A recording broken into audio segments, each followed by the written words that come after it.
Ceviz korrupsiya жоғалмыз. Qaysi bir mamlaketi чиновниктер korrupsiya tarafında бола тұрған болса, силерді қошы жоғалмыз. Açık айтайын. Qaysi bir mamlaketi чиновниктер korrupsiya bilen birgeleşip, korrupsiya arqылы билігін жүргізіп, korrupsiya arqылы бала жағасын бағып, же korrupsiya arqылы өзінің ошол қызматын сақтап қалып отыра тұрған болса, ал адамдарды қошып жоқ қыла аламыз. Мүмкін емес. Korrupsiya деген бұл емне? Бұл атмосферада жүргенде жүріп бір емес. Бұл korrupsiyаны қармай албайсың, ашып кете албайсың, көре албайсың көзіңмен. Korrupsiya деген бұл мемлекеттік қызметкерлердің арасында болады айрықша. Korrupsiya деген бұл емне? Бұл деяние. Жасалған жұмыс, деяние деп болады бұның үшін. Ошондуктан korrupsiyanın бар жоғы bir нәрсемен өлчүнү. Мамлекеттик кызматкерлердин ошого болгон катышы менен.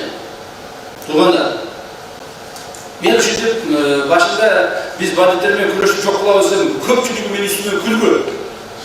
Кайча жок кыла албайсың, кантип жок кыла албайсың депчи.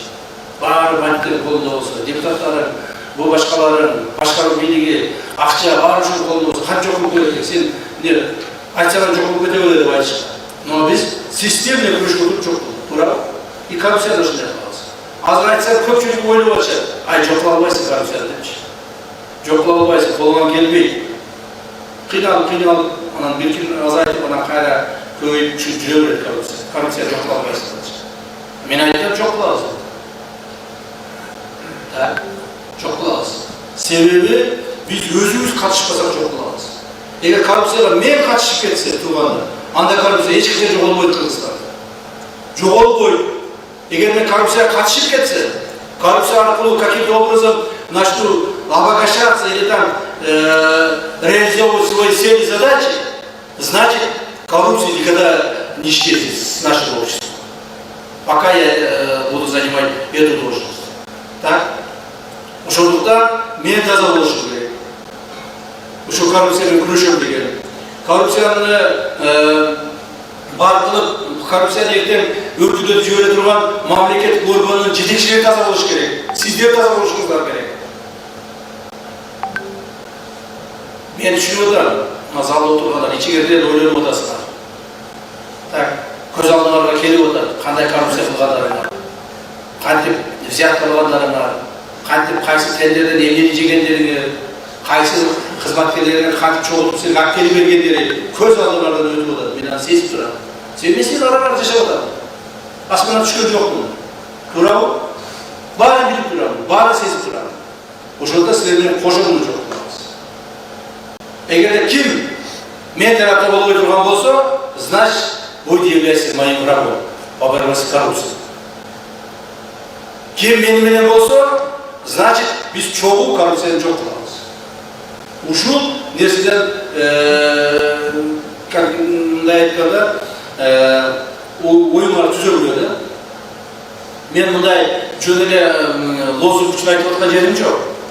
Туганда эч кимге карабай, кылган ишиңерге, ээлеген ордуңарга, тууганчылыгыңарга, жердешилиңерге, ким менен кудачылыгыңарга, же болбосо тууганчылыгыңарга, же болбосо бирөө менен таанышыңарга карабаймын. Имейте в виду, и вас никто не спасет. Силерди эч ким сактап кала албайт. Себеби ушул коррупция менен күрөшүүнүн эң башында урматтуу президентибиз. Президент өзгө каршы чыгып, жок. Биз өкмөттөрдөн да кыйынбыз деген бирөө чыксын, анан көрөт алат. Алдагы аябайды президенттер эч ким. Ана мен сизге бир мисал айтып коеюн, билгениңер бар, билбегениңер бар. Президентибиздин жакын өзүнүн мындай бир аталаш туугандарынан, баягы көчөдө жүргөндө балдардан аталаштарыбыз көп да, туурабы? Баардык аталар туугандарыбыз бар, аталарыбыз менен бир туугандарыбыз бар. Ошонун балдарынан бирөөсү баягы мошенничество болуп, бирөөдөн тыйын алып койгон ушундай болуп көрүнөт. Анан ошондо бизге арыз менен келгенде Президентке біз енді талаш етеміз де, Құрмат президент, сіз туған ушундай экен, не кылайлы муну патриотический выезд кылып чыгарып коелу десек, жок деген. Камайсыңар депчи. Камайсыңар деп туруп, анын да фамилиясы Жапаров болчу. Өзү карап туруп каматты президент. Аны эгер ошол киши үчүн иштеп аткан болсо, а биз эмне кылышыбыз керек? Мына дагы бир мисал айтайын. Менин өзүмдөн бир тууган бажам, бажа дегенди жакшы билесиңер, э?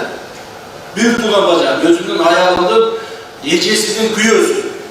Тоже был полковником милиции. Да, его тоже посадили. Его тоже посадили. 6 месяцев он сидел, пока не выплатил до конца государства. Так, аяғына чейин төлөп чыкты. Мындан ары да ошондой болот. Өзүбүздүн жакындарыбыз аябай айткандан кийин силерди айтпай коюп берет. Туурабы? Муну мен силерге мисал катары айтып атам да, туугандар. Бул ооздогу жөнүндө сөз эмес, мисал катары айтып атам. Коррупцияга байланышпагыла, аралашпагыла, катышпагыла. Эгерде коррупция сенин жанында жүрсө, айт де, мына мен коррупция мага жакындап калды. Что-то мага взятка берем деп атат. Карап койгулачы десеңер, биз алар менен сүйлөшүп коебуз. Анан кийин коррупцияны көрүп билип туруп, унчукпай отурсаңар, кошо жазаланасың арасында. Жетекчилер.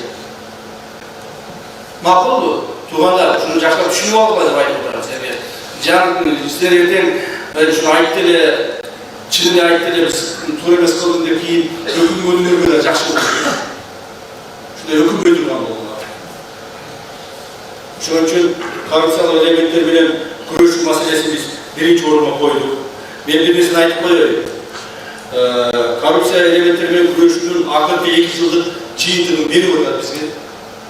Берип атат. Өзүңөр сезип атсаңар керек. Biraz azayıp kaldı, biraz çoçmak kaldı деп атасыңар. Туурабы? Эл үчүн